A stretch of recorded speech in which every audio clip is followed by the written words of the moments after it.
കൊല്ലം ജില്ലയിൽ ഒരു 7 വയസ്സുകാരിക്ക് ബ്രൂസെല്ലോസിസ് രോഗം ബാധിച്ചിരുന്നു. എന്താണ് ബ്രൂസെല്ലോസിസ്? രോഗം ബാധിച്ച മൃഗങ്ങളിൽ നിന്നുള്ള പാസ്ചറൈസ് ചെയ്യാത്ത പാല് അല്ലെങ്കിൽ പാൽ ഉൽപ്പന്നങ്ങൾ, വേവിക്കാത്ത മാംസം എന്നിവ കഴിക്കുന്നതിലൂടെയോ അല്ലെങ്കിൽ അവയുടെ സ്രവങ്ങളുമായി അടുത്ത ബന്ധം പുലർത്തുന്നതിലൂടെയോ വളർത്തു മൃഗങ്ങളെയും മനുഷ്യരെയും ബാധിക്കാനിടയുള്ള പ്രധാനപ്പെട്ട സാംക്രമിക രോഗങ്ങളിലൊന്നും പകർച്ചവ്യാധിയുമാണ് ബ്രൂസെല്ലോസിസ് അഥവാ മാൾട്ട പനി. ക്രിമിയൻ യുദ്ധകാലത്ത് 1853 മാൾട്ടയിലാണ് ഈ രോഗം ആദ്യമായി കണ്ടെത്തിയത്. ബ്രൂസെല്ല കുടുംബത്തിലെ വിവിധയിനം ബാക്ടീരിയകളാണ് ഈ രോഗത്തിന് കാരണം. രോഗബാധയേറ്റ മൃഗങ്ങളിൽ നിന്ന് മനുഷ്യരിലേക്ക് പകരാൻ സാധ്യതയേറെയുള്ള ഒരു ജന്തുജന്യ രോഗം കൂടിയാണ് ബ്രൂസെല്ലോസിസ്. പേവിഷബാധ കഴിഞ്ഞാൽ ലോകത്ത് ഏറ്റവും കൂടുതൽ വ്യാപകമായിട്ടുള്ള ജന്തുജന്യ രോഗം ബ്രൂസെല്ലോസിസ് ആണ്.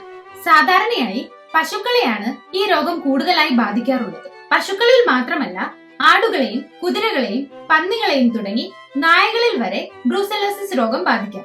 ബ്രൂസെല്ല അബോട്ടസ് എന്ന രോഗാണുവാണ് പശുക്കളിൽ മുഖ്യമായും രോഗമുണ്ടാക്കുന്നതെങ്കിൽ ബ്രൂസെല്ല മെലിറ്റൻസിസ് ആടുകളിലും ബ്രൂസെല്ല സൂയിസ് പന്നികളിലും രോഗമുണ്ടാകും. ഈ രോഗം പിടിപെടാനുള്ള സാധ്യത മനുഷ്യരിൽ ധാരാളമാണ്.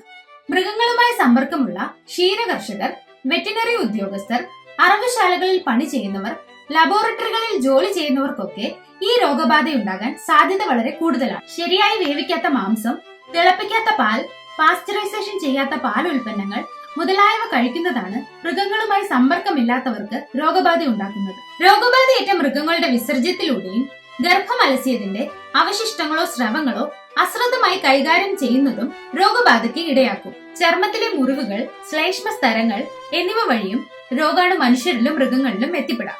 മനുഷ്യരിൽ വിട്ടുമാറാത്ത പനി, സന്ധിവേദന, ശരീരവേദന, അമിതമായ വിയർപ്പ്, ക്ഷീണം, തലകറക്കം, തലവേദന, ഉറക്കമില്ലായ്മ തുടങ്ങി രോഗം കൂടിയാൽ ഹൃദയത്തെയും തലച്ചോറിനെയും വരെ ബാധിക്കാം.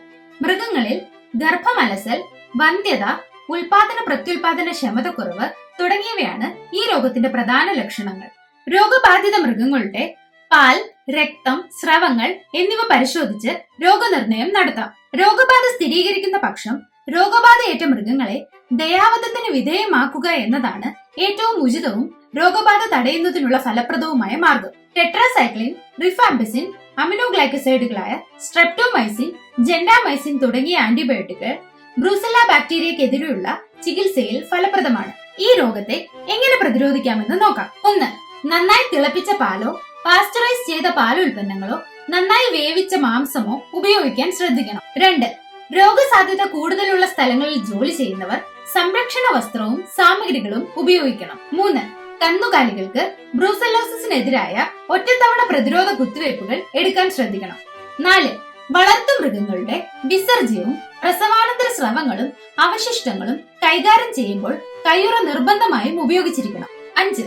കന്നുകാലികളിൽ കൂടുതലായി ബാധിക്കുന്നതിനാൽ തൊഴുത്തും പരിസരവും അണുനാശിനി ഉപയോഗിച്ച് കഴുകി വൃത്തിയായി സൂക്ഷിക്കുക.